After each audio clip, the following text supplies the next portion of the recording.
임마누엘 칸트 철학을 완성한 남자, 이성의 한계를 묻다. 안녕하세요.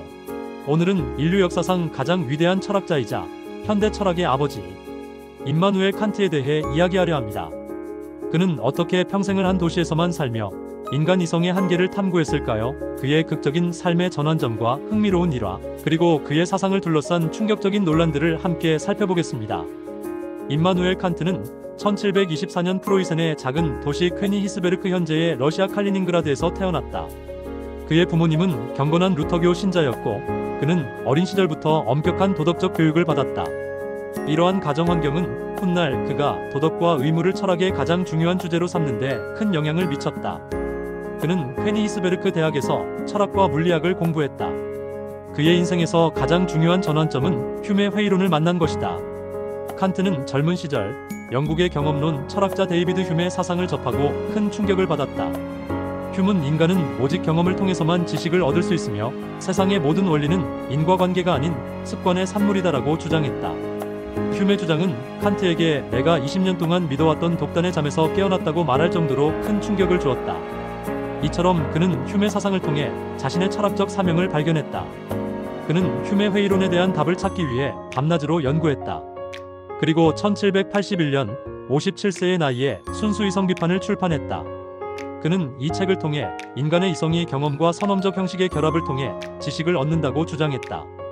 그는 인간의 이성은 세상의 모든 것을 알 수 없으며 이성의 한계가 있다는 것을 증명했다. 이처럼 그는 인간 이성의 오만함에 제동을 걸었고 철학의 새로운 시대를 열었다. 하지만 그의 삶은 영광뿐만 아니라 인종차별에 대한 충격적인 주장을 가지고 있었다. 그는 지리적 인류학 강의에서 인간 종족은 4가지로 나뉜다고 주장하며 백인이 가장 완벽하고 아프리카 흑인이 가장 열등하다고 말했다. 그는 또한 흑인 노예는 자신들의 운명에 만족해야 한다고 주장하며 노예 제도를 옹호했다. 그의 이러한 주장은 그의 위대한 철학적 업적 뒤에 숨겨진 추악한 인종주의를 드러낸다. 이처럼 그는 인간의 존엄성을 주장했지만 동시에 인간을 차별하는 모순적인 인물이었다. 또 다른 충격적인 일화는 그의 사생활에 대한 것이다. 칸트는 평생을 독신으로 살았고 가족이나 연인도 없었다. 그는 자신의 삶을 철저하게 규칙적으로 살았다. 매일 정해진 시간에 산책을 했고 이웃들은 그의 산책 시간을 보고 시계를 맞췄다는 일화가 전해진다.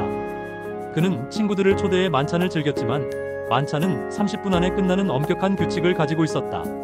이러한 그의 삶은 위대한 철학자의 모습인 동시에 극심한 강박증 환자의 모습으로 비춰지기도 한다.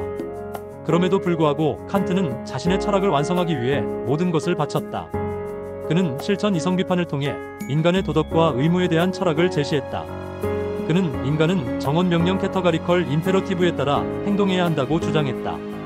정언명령은 너의 의지의 준칙이 항상 동시에 보편적 입법의 원리가 될 수 있도록 행위하라는 것이다. 그는 이처럼 도덕은 어떤 이득이나 목적을 위한 것이 아니라 그 자체로 의무라는 것을 강조했다. 그는 또한 판단력 비판을 통해 미학과 자연의 목적에 대한 철학을 완성했다.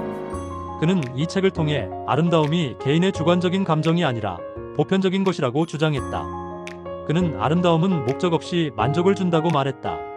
이처럼 그는 아름다움에 대한 새로운 기준을 제시했다. 칸트는 1804년 80세의 나이로 세상을 떠났다. 그는 죽기 직전 조타에스 ist 건나는 마지막 말을 남겼다. 그의 무덤에는 내 위에 있는 별이 빛나는 하늘과 내 안에 있는 도덕 법칙이라는 유명한 구절이 새겨져 있다. 그의 삶은 이성의 한계를 탐구하고 인간의 존엄성을 위한 길을 찾은 위대한 여정이었다.